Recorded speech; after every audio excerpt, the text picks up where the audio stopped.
So I'm going to share with you now a website called Project Speak. And this is a site I've been researching heavily for the last 5 days or about a week. People were telling me about it and I didn't look at it. And I finally, Spirit told me to check it out. And I've checked it out and it's uh, pretty amazing. So am I sharing the screen? Yep, you're up perfect. Thanks. Okay, so this is a site, it's called Project Speak, and there's a lot of stuff, I'm not going to go too deep into it, but I'm going to share with you now some things about the positive message before we get into the black sun and the various things. This woman actually explains it.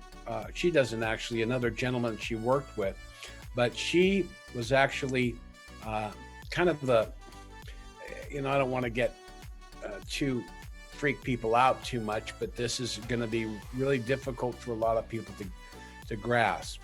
But I'm going to give you the short story here. Her name is Kimberly Goguen, and she was chosen, this dark force that's been in control of the planet for 16,500 years because of a treaty that was made. There's a lot of wars that have been happening 100,000 years ago, 50,000. There have been some serious wars here that destroyed the planet. They're still involved in our Akashic and our racial memories, and it's coming up again. And at a certain point, this group on the Earth, one of the extraterrestrial races that was here with the then native population, as it was known at that time, made a deal with the Dracos.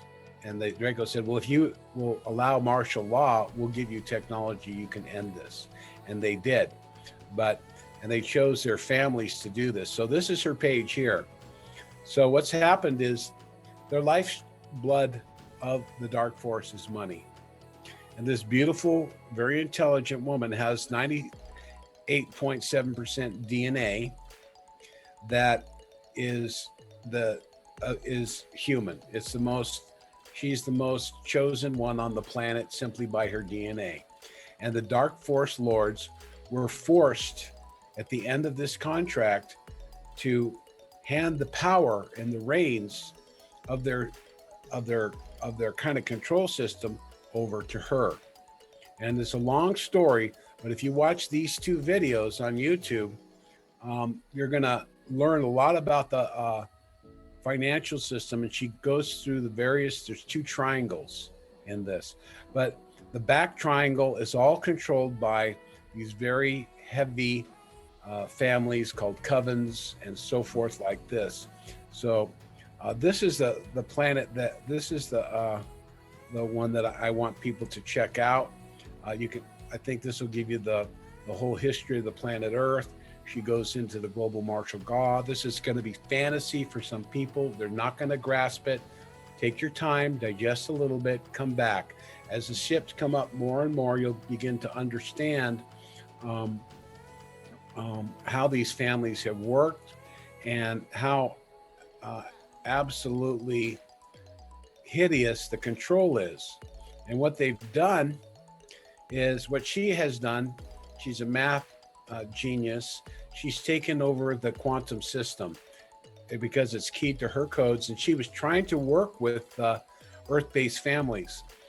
And so she talks about this stuff. It's very brilliant, but we get down to the next part. I think I missed it. Where did I miss that? There's another part here, but it's called, I better go back to the Kim Possible page, but it's, where is it here? It's a little farther down. This one, The Heart of the Matter. So this article here basically lays out the history of the planet. It's very complex. Certain areas are not really filled out, but it's revealing we'll just let you folks look at this for a little second, but the current state of affairs and how mass destruction weapons, and then the control network by these inner Earth groups. She was given a paper showing the control network of the Earth that was 6 feet tall and 4.5 feet wide. And she actually has done a video where she shows parts of it. And um, the only part that we know at the very bottom on the surface are the Earth minions. And these Earth minions are about 2 inches of this 6-foot page. The good news is during in the recent years, the entire dark force inside the Earth has been taken and removed, and humanity is almost free. In fact, right now, the only guys left are the ones on the surface.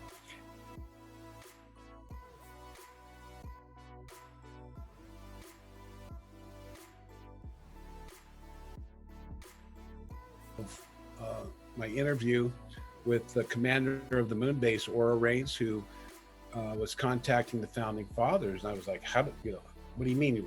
Did they know who you were?"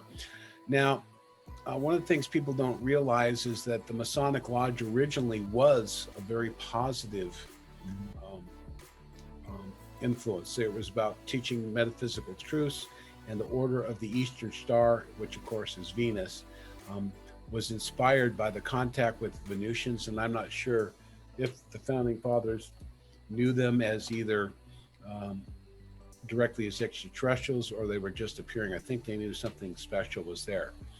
And we think of, we had Benjamin Franklin, right? So Benjamin Franklin was the head of the Venus Lodge.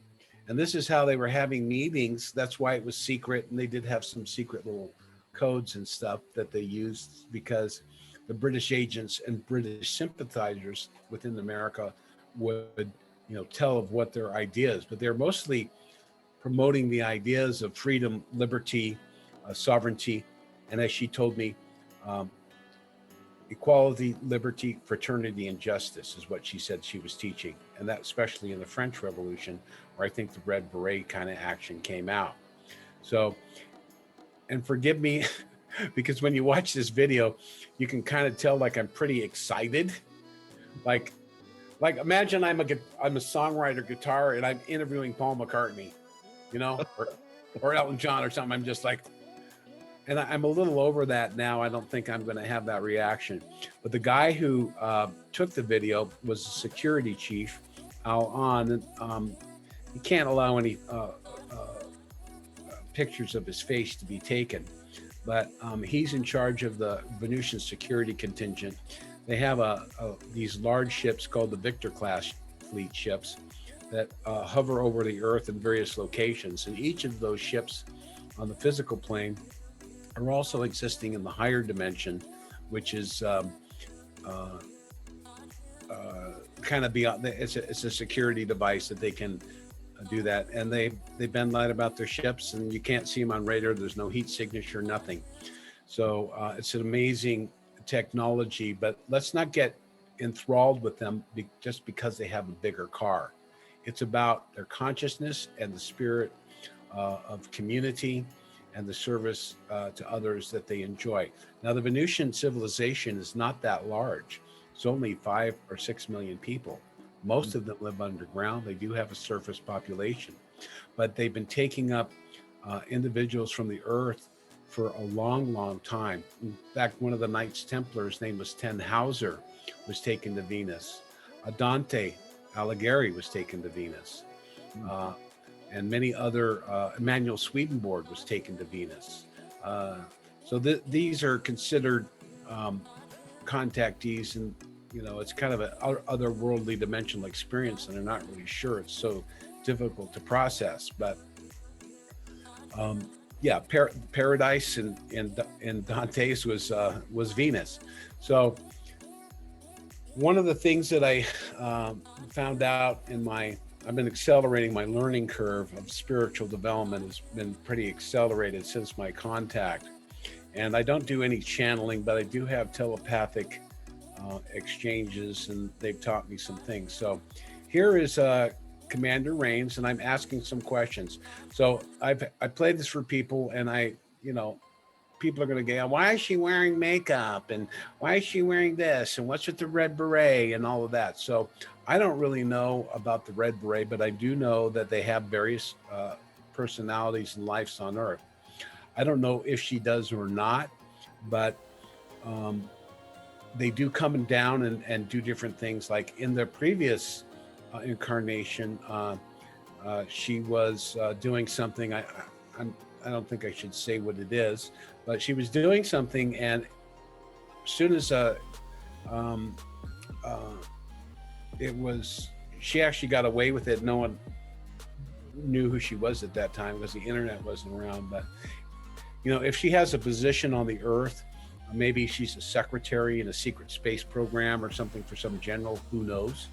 But that personality, or that AKA known as, would be burned, and she would never be seen from again and on the earth. So, but this is questions, and I asked a couple questions, and I knew most of the answers to these, but I asked the questions for humanity. So let me see if I can open this up. I don't know if I can make it big. Yeah, there you go. Okay, so let's see if it's working. Is it going? Let me I better escape. Oh, here we go. Ladies and gentlemen, thank you. And this is a very, very special interview on the Victor Blight radio show and the blog. I'd like to welcome the promised friends, ladies and gentlemen. It's a great honor to introduce you to Commander Lady Laura Rains. Yeah. She's in service to the Earth as the leader of the moon base and the commander on the backside of the moon on the colony they call Clarion.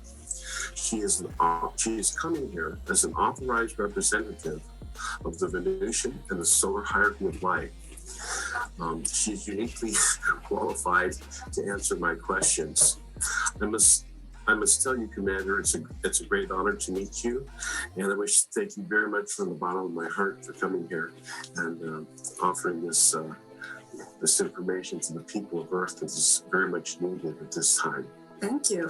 Pleasure to meet you. Commander Rains, can you tell us at this time of the overall intentions of the mission of the Venusians and the Galactic Federation and Star Family on Earth, and why you're here in ever-increasing frequency? Perhaps you might tell us of our past history of relationship to Venus and the Galactic Family. Certainly I will. I have prepared my notes as well. And I just wanted to mention that human technological advances in areas of weaponry, delivery systems, and artificial intelligence have necessitated an increase in the Venusian presence on Earth.